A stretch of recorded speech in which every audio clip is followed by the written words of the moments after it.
আর কবে আর কবে আর কবে আর কবে আর কবে আর কবে আর কবে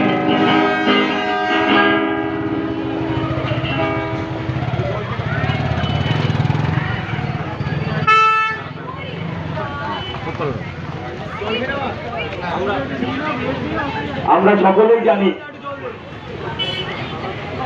পশ্চিমবঙ্গ তথা গোটা ভারতবর্ষের সবচেয়ে জনক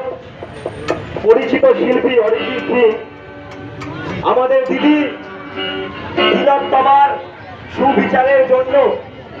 তার কণ্ঠে একটি গান সে নির্মাণ করেছিল, যেটি গোটা ভারতবর্ষ তথা গোটা পৃথিবী জুড়ে